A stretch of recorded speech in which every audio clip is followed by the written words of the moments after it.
Hello friends, कैसे हैं आप? स्वस्थ होंगे, मस्त होंगे।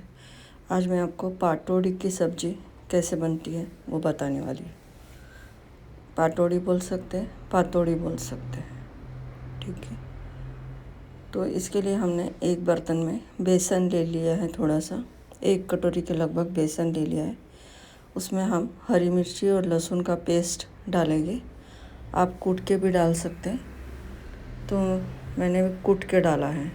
और नमक, हल्दी, धनिया पाउडर, लाल मिर्च पाउडर और नमक, ये सारी चीज़ें डालना है हमें इसमें, इस बेसन में। और थोड़ा सा तेल, 1 चम्मच के लगभग, छोटा 1 चम्मच उतना ही तेल डालना है। उसके बाद हमें आटा थोड़ा सा हल्का सा पानी डालते हुए गूँथ लेना है। मतलब जैसे हम रोटी के लिए आटा लगाते हैं, बस उस तरीके से लगा लेना है।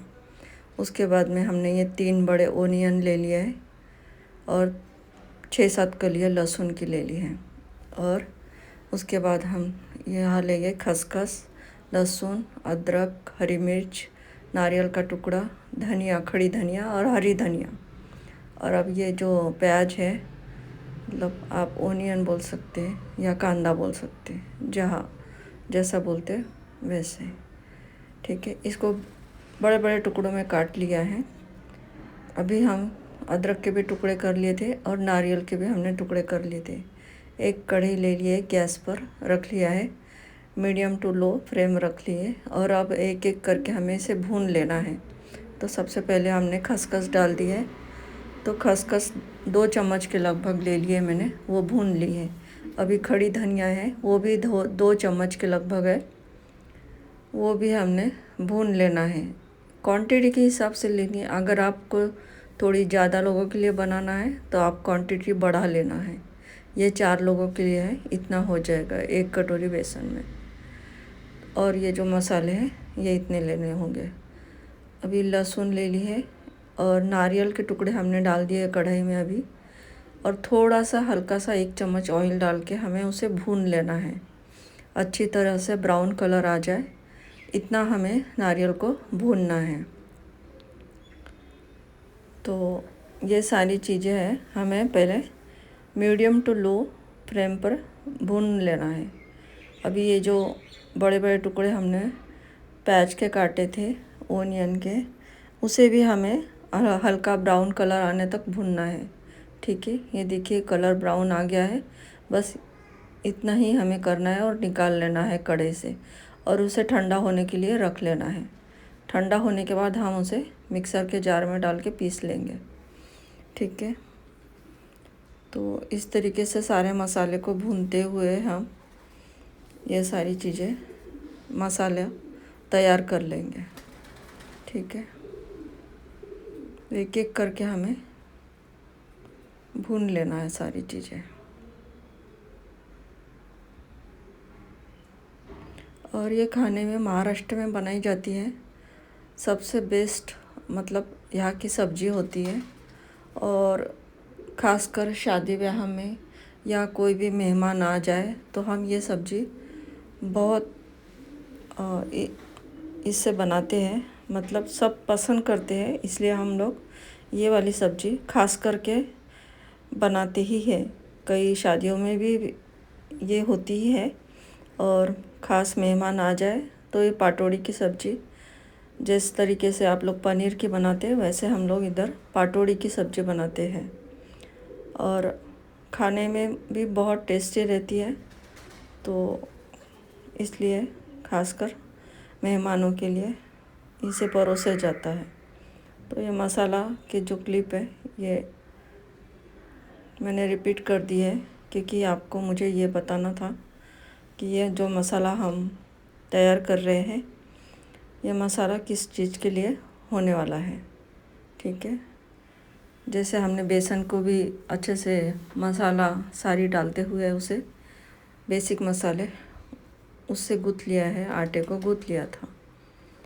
और इसी तरह से सब्ज़ी की जो ग्रेवी बनाना है उसके लिए भी ये मसाले हमें प्रिपेयर कर लेने हैं, पहले भून के उसे। कच्चा नहीं डालना है हमें, कच्चा डालेंगे तो उसका फ्लेवर थोड़ा अलग आ जाता है, इसलिए हमें इसे भून लेना है। ठीक है। और 4-5 टुकड़े मतलब 4-5 ओनियन ले लिए, तो ग्रेवी जो है ये थोड़ी हमारी अच्छी क्वांटिटी में बनेगी और थिक भी बनेगी। अब ये सारे जो मसाले ठंडे हो गए हैं, तो इसे हमें पीस लेना है। तो ये पीस लिए हमने, ये सारे मसाले को हमने पीस लिया है। अभी हमें ऑयल ले लेना है। मैंने लगभग 100 ग्राम्स ऑयल ले लिया है। 100 ग्राम, आप कोई भी ऑयल ले सकते हैं जो ऑयल में आप बनाना पसंद करोगे। तो यहाँ पर मैंने मूंगफली का ऑयल ले लिया है, वो उसमें डाल दिया है। राई डाल दिया है 1 चम्मच, जीरा डाल दिया है, वो अच्छे से तड़क जाए। उसके बाद में ये जो हमने मसाला प्रिपेयर करके रखा था, पीस के रख लिया था, वो मसाला हम मिक्सर के जार से लेके इसमें डाल देंगे। अब ये मिक्सर का जार, इसी में ही हम एक बड़ा टमाटर लेकर पीस लेंगे, उसका भी हमें ये ग्रेवी में इस्तेमाल करना है। तो हम ग्रेवी को अच्छे से चलाते जाएंगे जिससे कि ऑयल हमारा पूरा छूट जाए। और ऑयल छूटने के बाद हम हल्दी डाल देते हैं 1 चम्मच, एक या हम जितना आप तीखा खाना पसंद करोगे वही हिसाब से होता है। तो मैंने 3 चम्मच के लगभग लाल मिर्च पाउडर डाला है। ठीक है, आपको अगर कम तीखा पसंद है तो आप कम तीखा उसमें डाल सकते हैं। लाल मिर्च आप उसमें कश्मीरी लाल मिर्च भी डाल सकते हैं, कलर बहुत अच्छा आ जाएगा। तो ये मेरा तो ऑलरेडी लाल कलर का लाल मिर्च था, तो मैंने डाला। और मसाला पीसते वक्त थोड़ा सा 1-1.5 चम्मच पानी डालते हुए, मिक्सर के पॉट में ही थोड़ा सा पानी डाल दिया था मैंने, और वही पानी मैंने मसाले में डालते हुए पीस लिया, चला लिया था। अब देखिए ये मसाला आपको कितनी कंसिस्टेंसी में चाहिए, कितना ठीक चाहिए, वो हिसाब से आप मसाला में पानी डालना है। ठीक है, अभी थोड़ा गरम मसाला डाल देते हैं 1-1.5 चम्मच। अब ये जो हमने बेसन का जो आटा लगा के रखा था ना, थोड़ा सा हल्का सा ऑयल लगाते हुए हम इसे अच्छे से 2 भाग में कट कर लेंगे।